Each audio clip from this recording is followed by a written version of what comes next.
시다. 아멘.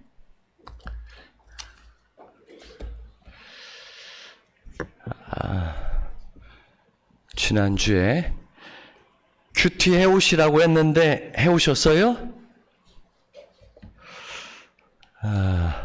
항상 이럴 때는 또 꿀 드신 것 같아. 예. 이번에는 해오시라고 했더니 한 두세 분 정도 제출하셨습니다. 지난주 설교 마칠 때 막 핸드폰을 다 꺼내들고 찍길래 한 20명 정도는 보낼 줄 알았어. 엄청 기대를 제가 많이 했나 봐요. 막 서로 찍길래 다 해올 줄 알았어. 근데 보낸 분은 두세 분밖에 안 돼. 예. 누가 그래요? 목사님, 오늘 말씀은 또 너무 짧아서 큐티하기가 힘들대. 짧으면 짧아서 힘들고, 길면 또 길어서 힘들고, 어디다 장단을 맞춰야 될지 몰라. 자, 성탄절이 얼마 남지 않아서 누가복음 2장의 말씀을 큐티해 오시라 했습니다. 자, 예수님이 어떻게 이 땅에 오셨는지 오늘 본문을 보면 잘 기록되어 있습니다. 자, 와닿는 말씀 적어보시라고 했더니 어떤 분은 1, 2절을 선택한 분이 계십니다. 자, 1, 2절 말씀 우리 한번 같이 읽어보겠습니다. 그때 가이사 아구스도가 영을 내려 천하로 다 호적하라 하였으니 이 호적은 구레누가 수리아 총독이 되었을 때에 처음 한 것이라. 아멘. 1, 2절 말씀에서 와 닿은 내용이 호적을 조금 한 것이라 말해주고 있습니다. 로마 황제 아구스토는요, 당시 천하로 호적하라는 명령을 내립니다. 로마 황제 아구스토는요, 로마 식민지 지배하에 있는 나라들 모든 백성들에게 호적하라고 했어요. 왜 호적하라고 했을까요? 뻔하죠. 세금을 징수하기 위해서. 명수를 세가지고 세금을 징수하고 남자들을 군인으로 징집하기 위해서 이 일을 했습니다. 사람은요, 참 신기하게도 뭔가 숫자를 세고 싶은 본성이 있는 것 같아요. 그래서 돈을 벌면 돈을 세고 싶어 하고요. 교회도 오면은요, 꼭 명수 세시는 분들이 있어. 예. 뒤쪽에 앉아 계신 분들 가운데는 오늘 몇 명 왔는지 꼭 명수를 세시는 분들이 있어. 그래서 제가 명수 셀 필요도 없어. 그분들이 알려주셔. 예. 오늘 목사님 몇 명 왔어요. 목사님 오늘 김 집사가 안 왔네. 이 집사가 안 왔네요. 예. 출석 체크해 주시는 분들이 계셔. 또 어떤 날은, 목사님 오늘은 누가 안 온 것 같은, 이 집사가 안 온 것 같은데 신방 해보셔야 될 것 같아요. 다 알려주셔. 예. 이처럼 로마 황제 아구스토가 전 세계를 호령하던 시절이기 때문에 명수가 궁금했습니다. 도대체 로마 제국에 속해 있는 인구는 몇 명이며 그래서 얼마나 세금을 거둘 수 있고 또한 그 중에 남자들을 몇 명이나 군인으로 징집할 수 있는지 머릿속에 다 입력하고 싶었던 거죠. 그런데 여기서 알아야 될 것은 왜 하필이면 예수님 태어날 때에 그 시점에 호적하라는 명령을 내렸냐 이거예요. 자, 그래서 오늘 주목해보고 싶은 말씀은 2절입니다. 자, 2절 말씀 우리 한번 같이 읽어보실까요? 이 호적은 구레누가 수리아 총독이 되었을 때에 처음 한 것이라. 아멘. 구레뉴라는 총독은요, 이스라엘을 관할하고 있는 수리아 총독이 되었을 때 약 15년 정도 즉위했는데 한 번도 하지 않다가 처음으로 호적 등록을 하라 말해주고 있습니다. 3년 전에도 없었고 5년 전에도 없었고 1년 전에도 없었던 그 일이 느닷없이 명령이 내려왔어요. 성도 여러분, 이거 누가 계획했을까요? 로마 황제 아구스도가 했을까요? 명령은 그 사람이 내렸죠. 하지만 그것을 모두 좌우지한 분이 누구십니까? 하나님이셨다는 거예요. 왜요? 그렇게 해야만 갈릴리에 살던 이 마리아와 요셉이 베들레헴으로 와서 아기 예수님을 낳을 수 있었기 때문에. 자, 성도 여러분, 우리 하나님은요, 영화 감독입니다. 역사의 무대 뒤에서 보이지 않지만요, 모든 인생의 역사를 주관하는 분은 하나님이신 줄 믿으시길 바랍니다. 인생의 역사, 세계의 역사, 대한민국의 역사, 여러분들의 역사를 주관하는 분은 하나님이십니다. 그렇기 때문에 여러분들의 삶에 난데없이 느닷없이 무슨 일이 생기면은 아니 왜 나한테 이런 어려움이 생기지? 왜 나한테 이런 문제가 생기지? 좌절하지 마시고요. 하나님이 하신 거예요. 아멘. 아멘. 뒤에 히타 틀어주셨나요? 저거 뒤에 권사님 틀어주셨어요? 예. 제가 군대 입대한 지 근 30년 되었는데요. 제가 특수부대 출신입니다. 안 믿으시네. 왜 웃어요? 저 생명수당도 받았다니까요. 제가 바닷가 산꼭 솔직히 말하면 제가 산꼭대기 바닷가 산꼭대기에 있는 레이더 부대 출신입니다. 왜 생명수당을 받았냐면요. 전쟁이 터지면은 북한에서 제일 먼저 공격하는 데가 바로 이 레이더 부대들을 제일 먼저 공격한대요. 딴 데도 공격하겠지만 거기도 1순위래요. 근데 사실 저는 일반 보병으로 지원했는데 제가 군 입대할 때에 느닷없이 중국의 미립국선이 충남 태안반도의 안흥항으로 입항을 해버렸어요. 근데 이 레이더 부대가요, 전혀 감지도 못하고요, 미립국을 했는데 발견하지 못한 거예요. 만약에 그게 중국의 미립국선이 아니라 북한의 간첩선이면 이게 엄청나게 난리 날 일이었죠. 그게요, 그 당시에 정말 대대적인 뉴스가 되었습니다. 그러다 보니까 레이더 부대에서 여러 가지 의견이 나왔어요. 레이더 부대 인원이 적어가지고 그것을 다 감지를 못했다. 그래서 인원을 충원해 주십시오. 그렇게 이 제안이 들어왔고요.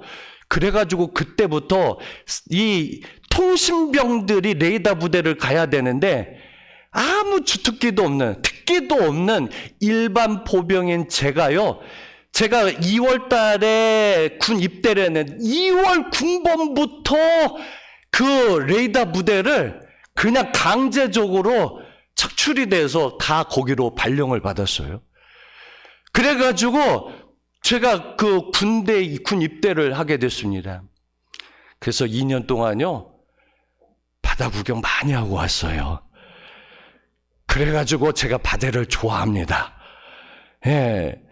근데 하나님께서 바다 구경하라고 저를 그쪽으로 보내신 게 아니라 알고 보니까 제가 신학교를 2년 동안 다니면서요, 어머니가 우리 아들 정말로 하나님 앞에 바쳤으니까 신학교 가야 된다.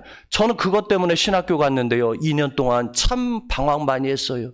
아니 어머니가 서원한 거지 내가 서원했나? 내가 신학교 간다고 했나? 그래가지고 막 갈등을 많이 하고 막 방황을 많이 했는데요, 그곳에 가가지고 느닷없이 그곳에서 교회를 개척했어요. 군대에서. 저도 개척한 사람이라니까요. 알아주세요. 참 그래가지고 거기서 그래서 교회 이름을 뭐라고 했냐, 신광 158 교회로 이름 줬어. 신진도의 빛을 비추는 158 교회가 되자. 그래서 신광 158, 거기서 저는 2년 동안 개척교회를 해본 사람이에요. 그러면서 제가 느꼈던 게 뭐냐, 나는 내가 목회로 안 하려고 했는데 흔들렸는데 하나님은 군대 가서도 이렇게 목회자로 부르셨구나. 목회자로 말씀 전하게 했구나. 그래서 제가요, 그때부터 방황하지 않고요, 그때부터 시작해가지고 지금까지 한 번도 돌아보지 않고 오직 목사의 길로만 왔습니다. 되게 아멘이 커지네. 성도 여러분, 우리의 삶에요, 느닷없는 일이 발생하면 그게 누가 하신 일이냐? 하나님이 하신 거예요. 아니, 왜 난데없이 제가 군 입대할 때 미리국선이 딱 와가지고 그게 터져버려요? 이거 하나님이 하지 않으면 안 되는 일이에요. 여러분들의 삶에도 마찬가지예요. 하나님이 다 개입하고 계셔요. 자, 어떤 분은 3, 4절이 와닿는다는 분이 계셔요. 자, 3, 4절 말씀 우리 같이 한번 읽겠습니다.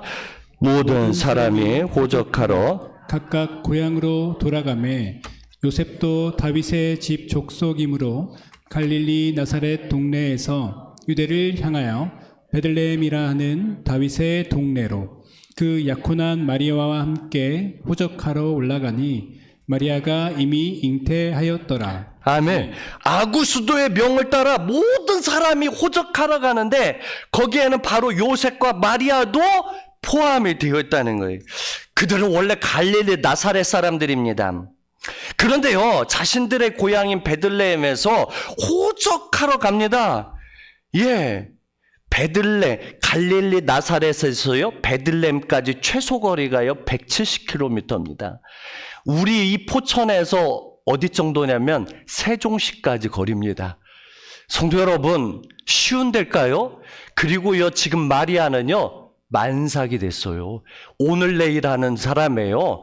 아니, 분명히 요셉 남편 될 사람 요셉만 가면 되는데 왜 굳이 만삭된 마리아를 데리고서 이렇게 데리고 갔을까? 자, 첫 번째로는 성경의 말씀을 이루기 위해서입니다. 구약 성경을 보면 하나님의 아들 그리스도는 어디서 태어나야 한대요? 자, 베들레헴이죠. 미가서 5장 2절 말씀. 미가서 5장 2절 같이 읽겠습니다. 베들레헴 에브라다야, 너는 유다 족속 중에 작을지라도 이스라엘을 다스릴 자가 내게서 내게로 나올 것이라. 그의 근본은 상고에 영원에 있느니라. 아멘. 이 말씀을 이루기 위해서 하나님은 로마 황제 아구스토의 마음을 움직여가지고 온 천하로 호적해라. 누구든지 예외 없이 모든 사람은 다 가야 된다. 그래가지고 만삭된 몸을 이끌고 베들레헴으로 갑니다. 저는 근데 여기서 궁금한 것은 굳이 남편 요셉만 가도 되는데 왜 마리아를, 그렇게 만삭된 마리아를 끌고 데리고 갔냐 이거예요. 제 아내도 보니까요, 만삭되었을 때 그렇게 말을 하더라고요. 배가 아래로 막, 애가 이렇게 배가 산딸이 되니까 배가 막 이렇게 나와가지고 그러는데요, 아래로 막 내려올 것 같다는 거예요. 그래서 임산부들이요, 걷는 게 너무너무 힘들대요. 배를 앞으로 막 이렇게 하고 팔자걸음으로 이렇게 걷는 이유가 너무 불편하니까 어쩔 수 없이 그렇게 걸을 수밖에 없다는 거예요. 몸이 무거워지니까요, 허리도 아프고요, 다리도 아프고요, 종아리 땡기고요, 불편한 데가 한두 군데가 아니죠. 우리 남편들과 우리 자녀들이, 예, 자기 부인과 그 엄마에게 감사해야 돼요. 우리 자녀들 감사해야 돼요. 어떻게 나온 줄 알았어? 어떻게 나온 줄 아냐고요. 그렇게 어렵게 하다가 10달 만에 나온 거예요. 만삭일 때 가장 좋은 것은 방콕이죠. 그럼에도 불구하고 만삭된 마리아를 데려올 수밖에 없었던 그 이유는 뭘까? 요셉과 결혼도 하기 전에 임신을 해버리니까 동네 사람들이요, 수근수근 거리기 시작했어요. 그 당시에는요, 결혼하기 전에 애를 임신하면요, 동네 사람들이 돌을 들어서 쳐 죽였어요. 얼마나 무서운 일인지 몰라요. 그러니까, 아니, 요셉과 마리아는 알고 있죠. 성령으로 잉태됐다는 걸. 하지만 동네 사람들은 모르니까요, 수근수근 거리기 시작했어요. 마리아가 임신한 저 애기 누구 애인지 몰라. 마리아, 요셉 애기가 아닐 수도 있어. 딴 놈 애기일 수도 있어. 막 수근수근 거리니까요, 도대체 이 여자를, 마리아를 놓고 갈 수가 없는 거예요. 우리 학생 청년들이 이 부분에서 좀 잘 들었으면 좋겠습니다. 자, 우리 학생 청년들, 목사님 말씀 잘 들어봐요. 우리 학생 청년들이 그런 질문해요. 남친, 여친 생기면 어디까지 스킨십 해도 되냐고. 그래서 제가 그랬어요. 손만 잡아라. 이러면 꼰대인가요? 목사님, 너무 옛날 시대 같아요. 그래도 할 말 없어요. 손까지만이. 목사님, 뭐, 백허그 해도 돼요. 뽀뽀도 괜찮아요. 아우, 나 부끄럽지만, 오늘 좀 들으셔야 돼. 예. 근데 여러분들, 뽀뽀하고 키스하다 보면 잠자리 하게 되어 있고요. 그러다 보면 임신하게 되어 있어요. 그거 누가 책임집니까? 예. 성도 여러분, 마리아 임신은 성령으로 임신한 거니까 죄가 되지 않지만 결혼하기 전에 잠자리를 갖는 것은요, 10계명 중에 7번째 계명을 범하는 겁니다. 간음죄를 범하는 거예요. 그래서 하면 안 되는 거예요. 또한 그것 때문에 부모님도 걱정하고 자기의 몸과 마음도 상처를 받고 돌이킬 수 없는 상황이 되는 거예요. 우리 학생 청년들, 이거 잘 들어야 돼. 우습게 생각하지 말. 아이, 목사님, 요즘 세상 그런 세상이 아니에요. 꼰대 같은 소리고요. 뭐 라떼는 목사님 라떼는. 아이고, 그래도 이거는 불변의 법칙이요. 하면 안 돼. 손만 잡아요. 손만 잡아요. 별거 다 교육하네. 그래서 어떤 교회는 그 교회에서 연애하면 6개월 안에 무조건 결혼해야 된대. 결혼할 생각이면 해. 결혼할 생각이면. 하지만 즐기려고 하면 하지 마세요. 하면 안 돼요. 하나님 기뻐하지 않아. 죄야, 큰 죄. 두 번째, 예수님이 베들레헴에서 태어나신 이유는 뭘까요? 베들레헴의 뜻은 뭐냐? 떡집이라는 뜻입니다. 바로 예수님께서 떡집의 떡이 되고자 베들레헴에서 태어나셨다는 거예요. 그 당시 많은 사람들이 배가 고파서 배에 굶주려 떡을 찾아 헤맸거든요. 그래서 예수님께서 떡 5개, 물고기 2마리로 장정만 5,000명, 여자들 애들까지 합하면 약 2만 명 정도를 먹이고 나니까요, 사람들이 그냥 예수님을 붙잡아서 임금 삼으려고요. 당신이 우리의 임금이 되면 우리는 먹을 거 걱정하지 않아도 되겠다. 그래가지고 막 임금 삼으려고 해요. 하지만 우리 예수님은 내가 임금 되려고 온 게 아니다. 야, 우리 예수님이 뭐라고 말씀하냐? 나는 생명의 떡을 주려고 이 땅에 왔다. 자, 요한복음 6장 51절 말씀. 자, 같이 읽겠습니다.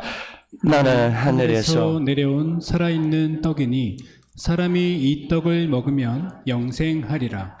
내가 줄 떡은 곧 세상의 생명을 위한 내 살이니라 하시니라. 아멘. 예수님은요, 하늘에서 내려온 살아있는 떡이니 사람이 떡을 먹으면 영생한대요. 예수님이 예수님을 먹으라는 거예요. 그래서 베들레헴에 태어났고 소와 말의 여물통 구유에 누이신 것은 내가 너희들의 밥이 되어 주겠다. 성도 여러분, 밥은 먹어도 되고 안 먹어, 사실은 떡이라기보다는 밥이라고 하는 표현이 더 좋을 것 같아요. 떡은 먹어도 그만, 안 먹어도 그만이지만 밥은 먹어도 그만, 안 먹어도 그만이에요? 아니죠. 안 먹으면 죽는 거예요. 예수님 먹어야 살 수 있다는 거죠. 그래서 우리는 예수님이 주시는 떡을 먹어야 됩니다. 그 떡을 먹어야 우리가 영육간에 강건해지고 영생을 얻는 줄 믿으시기 바랍니다. 아멘. 제가 얼마 전에 건강 프로그램 세미나에 참석을 해봤어요. 50대 되기 전까지는 건강에 대해서 별로 이렇게 관심이 없었는데요. 50대 되니까 몸이 좀 달라져요. 그래서 제가 건강 세미나에 한번 제 아내랑 갔다 왔는데 그 근육이 그렇게 중요하다는 걸 알게 됐어요. 30대 이후로부터 근육이 빠지기 시작하는데요. 근육이 빠지면 이상 신호가 온다는 거예요. 그래서 근육이 빠지면요, 당뇨병에 걸릴 수도 있고요, 쉽게 걸리기도 하고요, 척추협착증, 간 기능 저하로 피로감을 느낀다고 합니다. 그래서 근육 강화를 위해서는 3가지를 하라고 하네요. 첫 번째는 운동을 해줘라. 꼭 움직여줘라. 자리에 의자에만 앉지 말고 계속 움직여주라는 거예요. 두 번째가 수면이래. 7시간 이상은 자줘야 된다는 거예요. 세 번째가 영양분, 단백질 섭취를 잘해야 한다는 거예요. 그래서 막 프로그램을 듣고서 제 아내가 그랬죠. 이제부터는 단백질 많이 먹어야 되겠다고. 그랬더니 그래요. 그렇게 집에서 먹으라고 할 때는 안 먹고서는 세미나 와가지고 듣더니 그냥 먹겠다고 한다고. 야, 역시 보고 들으니까요 다르더라고요. 그렇습니다. 단백질만 먹어도요 근육이 강화되는데 예수님이 주시는 생명의 떡을 먹으면 근육만 강화되겠어요? 여러분의 살과 피가 달라질 줄 믿습니다. 생명의 떡을 먹으면 영원한 생명, 천국을 소유하게 되는 거예요. 교회가 참 좋아요. 학생 청년들을 위해서는 성교육도 시켜주고요.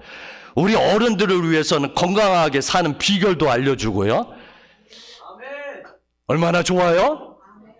떡이 나오냐 밥이 나오냐 그렇게 말하지 마세요. 떡도 나오고 밥도 나오고 건강도 알려주고 성교육도 시켜주고. 그런데 그런 것들은 딴 데 가서 돈 주면 다 들을 수 있어요. 유튜브만 들어도. 하지만 생명의 떡 대신 예수님을 전하는 곳은 오직 교회밖에 없습니다. 영생을 전하는 거, 영생의 메시지를 전하는 거, 이건 교회에서만 들을 수 있어요. 여러분들 잘 오셨어요. 여러분들 잘 오셨어요. 이 한 시간이 결코 여러분들에게 후회되지 않는 시간이에요. 예.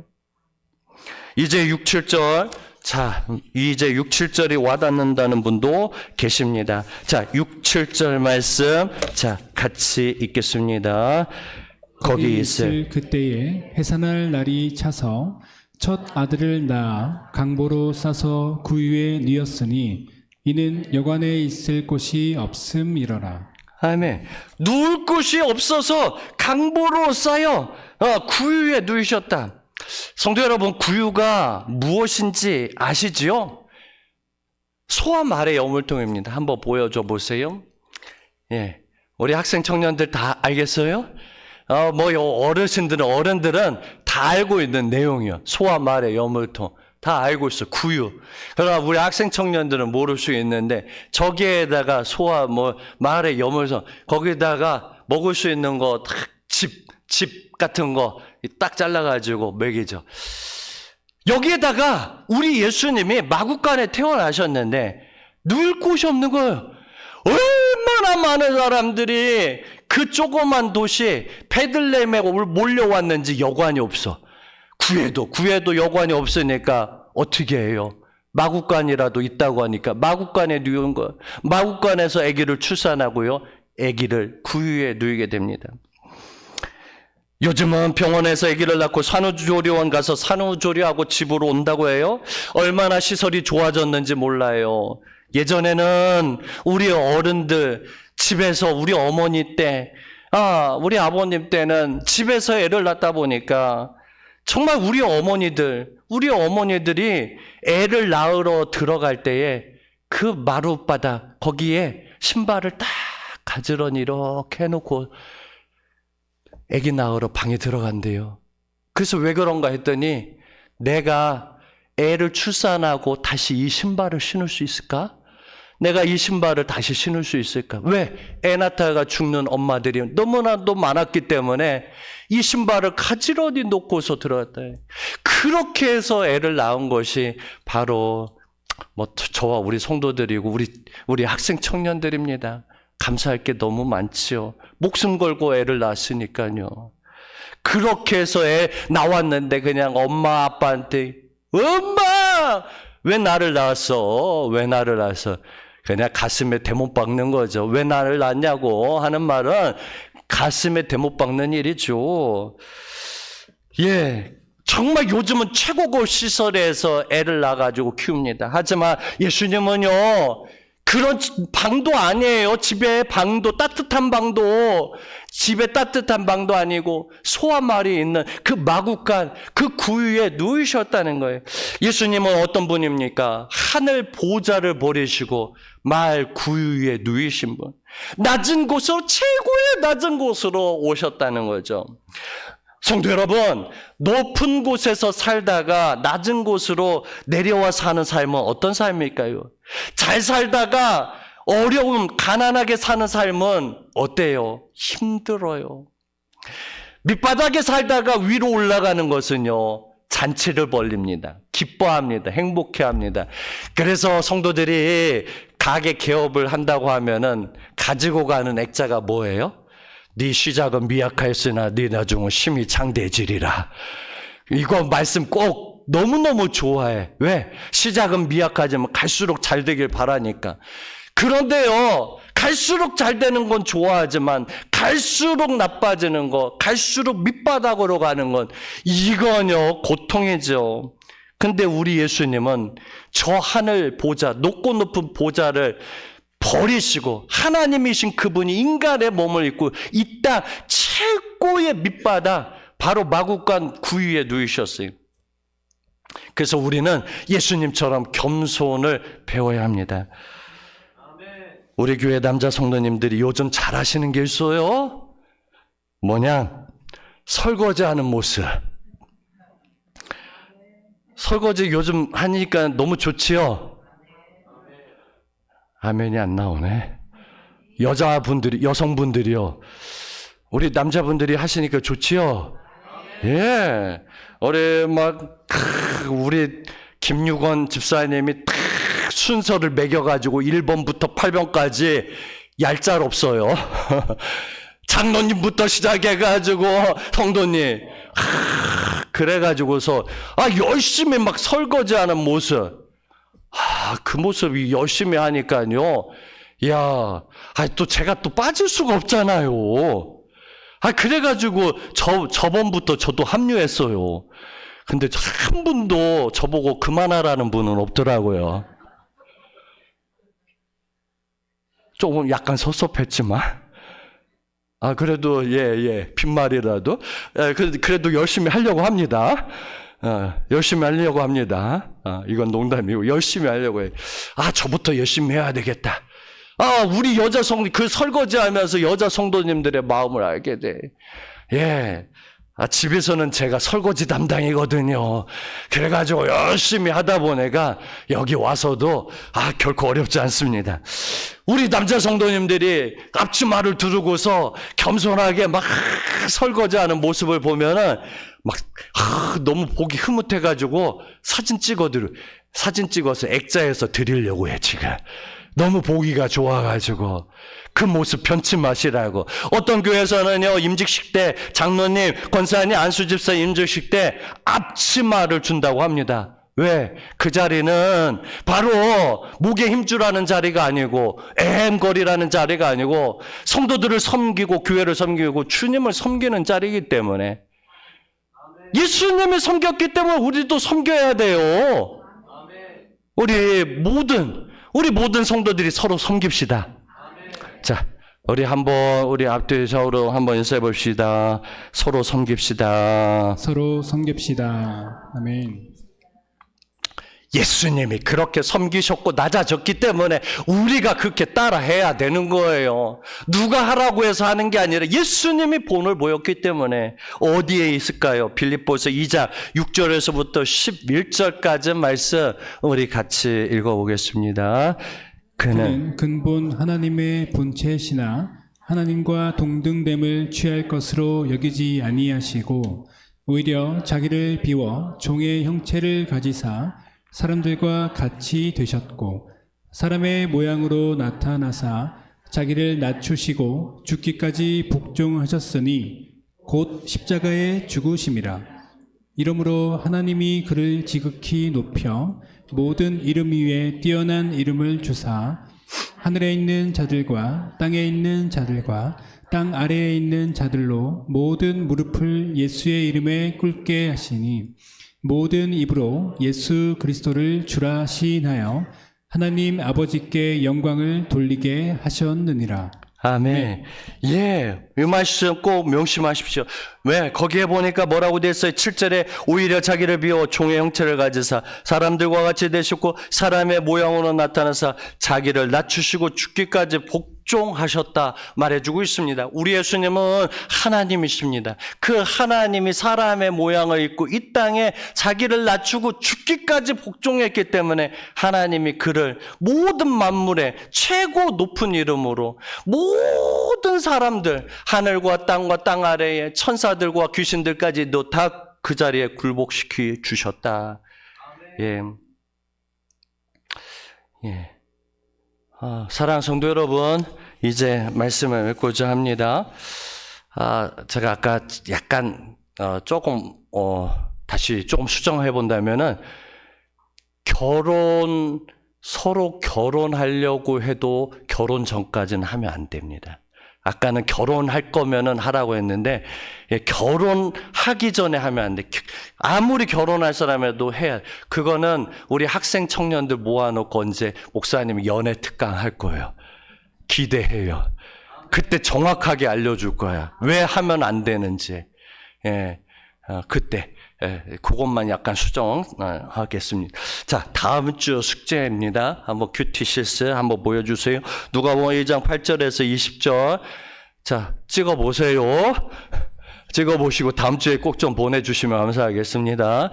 자, 누가복음 오늘 본문에 이어서 누가복음 2장 8절에서부터 20절 말씀, 와닿는 말씀 적어보기. 한 절도 좋습니다. 2절 아니에요. 한 절이라도 좋습니다. 왜 닿았는지 적어보고 이 말씀부터 어떻게 살지. 어떤 분은 예수님처럼 겸손하게 살아야 되겠다. 근데 적용 부분을 겸손하게 살아야 되겠다. 이렇게만 적었는데요. 적용은 구체적으로 해야 됩니다. 뭐 설거지하면서 섬기겠다. 뭐 교회 와서 청소하며 섬기겠다. 우리 성도들을 돕는 일에 섬기겠다. 구체적으로 적어줘야만 이게 적용이 될 수 있습니다. 오늘은 여기까지 한번 하도록 하겠고요. 자, 우리 찬양단 나오시고 함께 찬양하고 기도하겠습니다. 우리 예수님의 이름, 이 이름에만 구원의 이름입니다. 이 예수님을 통해서만 영생을 얻을 수 있습니다. 예수님 외에는 구원이 없습니다. 예수님만을 믿어야 합니다.